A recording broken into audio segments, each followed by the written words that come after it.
অধস্তন আদালতের কার্যক্রম বিস্তৃত করা, স্থায়ী বেঞ্চ স্থাপন করার বিষয়ে নীতিগতভাবে রাজনৈতিক দলগুলোর মধ্যে ঐকমত্য হয়েছে। আমরা দেখি বাংলাদেশের মানুষেরা বিচার প্রাপ্তির ক্ষেত্রে অনেক বাধা বিঘ্নের মধ্য দিয়ে তাদেরকে যেতে হয়। এমন দূরবর্তী অনেক উপজেলা রয়েছে যেগুলোতে আসতে গিয়ে মানুষের অনেক কষ্ট হয়, বিচার প্রাপ্তির ক্ষেত্রে দীর্ঘসূত্রিতায় পড়তে হয় এবং অর্থ কষ্ট সহ থাকার কষ্ট, নানাবিধভাবে হয়রানির মুখে পড়তে হয়।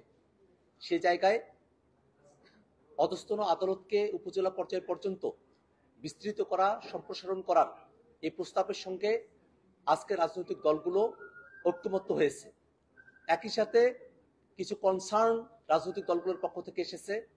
আমরা জাতীয় নাগরিক পার্টির পক্ষ থেকে বলেছি যে যেই উপজেলাগুলো জেলা সদরের খুবই কাছাকাছি, সেই উপজেলাগুলো একটা নির্দিষ্ট সীমানার মধ্যে এবং সেখানকার জনগণের ঘনত্ব বিবেচনা করে, সেখানকার যোগাযোগ ব্যবস্থা, অর্থনৈতিক অবস্থা, মামলার চাপ, এই বিষয়গুলোকে বিবেচনায় করে পর্যায়ক্রমে সেগুলোতে স্থায়ী অধস্তন আদালত করা যেতে পারে। আর যেসব স্থানে চৌকি আদালতগুলো বর্তমানে কার্যকর রয়েছে, সেই স্থানগুলোতে চৌকি আদালতের পরিবর্তে সেখানে যেন স্থায়ী অধস্তন আদালত নির্মাণ করা হয়। এবং চৌকি আদালতগুলোতে এখন পর্যন্ত খুব ভালো অবকাঠামো নেই, সেখানে বন্দীদেরকে রাখার মতো ভালো ব্যবস্থাপনা নেই। আমরা কমিশনের কাছে প্রস্তাব রেখেছি যেন চৌকি আদালতের পরিবর্তে যে স্থায়ী আদালতগুলো করা হবে সেখানে যেন পূর্ণাঙ্গভাবে আদালতের অবকাঠামো নির্মাণ করা হয় এবং বিচার প্রাপ্তির সকল সুযোগ সুবিধা সেখানে যেন নিশ্চিত করা হয়। একই সাথে অধস্তন আদালতের এই পুরো কার্যক্রমের সাথে যেন পর্যাপ্ত সংখ্যক বিচারক নিয়োগপ্রাপ্ত হন, যেন মামলা জটের ক্ষেত্রে একটা সহজ সমাধানের ক্ষেত্রে আমরা আগাতে পারি, সে বিষয়ে আমরা পরামর্শ এখানে উপস্থাপন করেছি। যে লিগ্যাল এইড কার্যক্রমের কথা বলা হয়েছে সেটা জেলা পর্যায় পর্যন্ত রয়েছে এবং খুবই সামান্য পরিমাণে সেটা কাজ করে থাকে। তো এই লিগ্যাল এইড কার্যক্রমকে যেন উপজেলা পর্যায় পর্যন্ত বিস্তৃত করা হয় এবং কার্যকরভাবে লিগ্যাল এইড প্রদান করা হয়, সে ব্যাপারে আমরা প্রস্তাব উত্থাপন করেছি। আর একটা বিষয়ে আজকে আলোচনা হয়েছে জরুরি অবস্থা বিষয়ে। মোটা দাগে রাজনৈতিক দলগুলো বর্তমানে সংবিধানের 141 অনুচ্ছেদে জরুরি অবস্থার যে বর্ণনার কথা সেখানে বলা হয়েছে সেটাকে সংশোধনের পক্ষে একমত হয়েছে, কিন্তু সেই সংশোধনী কিরকম ভাবে হতে পারে তার ব্যাপারে মোটা থেকে এখানে ঐক্যমত্য আজ হয় নাই। কমিশনের তরফ থেকে বলা হয়েছে যাতে রাজনৈতিকভাবে জরুরি অবস্থা কোনো অপব্যবহার না করতে পারে সে ব্যাপারে যেন একটা ডিরেকশন এই মত উল্লেখ করা হয়ে থাকে।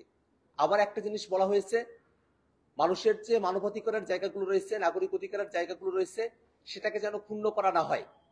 সে ব্যাপারটাতে হাউজে এখন পর্যন্ত ঐক্যমত্য হয়নি, কিন্তু জাতীয় নাগরিক পার্টি এনসিপি মনে করে রাজনৈতিক দলগুলো জরুরি অবস্থা সংশোধনের বিধানকে সংশোধনের জন্য যে একমত হয়েছে সেই সংশোধনী আসলে কোন দিকে হবে তার একটা গাইডলাইন আমাদের এখানে থাকা প্রয়োজন, যাতে জরুরি অবস্থার সময়টাতে তারও বিচার প্রাপ্তির অধিকার কোনোভাবেই ক্ষুণ্ণ না হয়, সেটা অবশ্যই নিশ্চিত করতে হবে।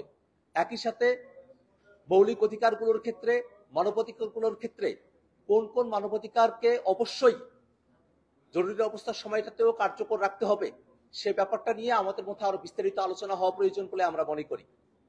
আমরা দেখেছি আজকের ঐক্যমত্য কমিশনের আলোচনার সময়টাতে সংস্কার বিষয়টাকে পার্লামেন্টের দিকে ঠেলে দেওয়ার চেষ্টা করা হয়েছে।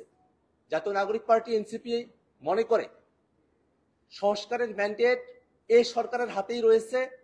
আমরা যারা ঐক্যমত্য কমিশনে বসছি, জনগণের প্রতিনিধিত্ব করছি, আমরা সংস্কারের বিষয়ে সিদ্ধান্ত গ্রহণ করবার অধিকার রাখি। পরবর্তী সংসদের কাছে সংস্কারের কার্যভারকে ছেড়ে দেওয়ার আমরা পক্ষপাতী নই।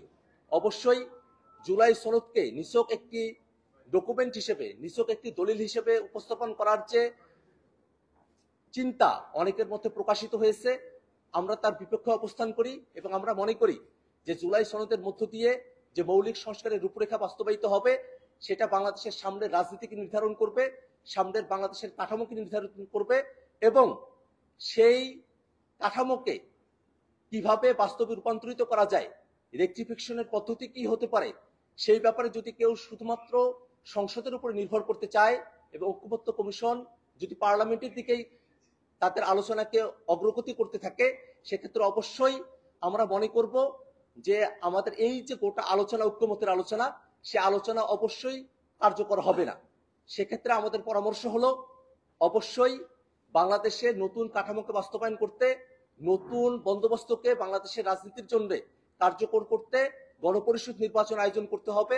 গণপরিষদ নির্বাচন আয়োজনের মধ্য দিয়ে সেখানকার আলাপ আলোচনা, তর্ক এবং নানা ধরনের ঐক্যমতের ভিত্তিতে নতুন একটি সংবিধান প্রণয়ন করে এই সংস্কারের যে প্রস্তাবনাগুলো আছে সেগুলোকে কার্যকর করতে হবে।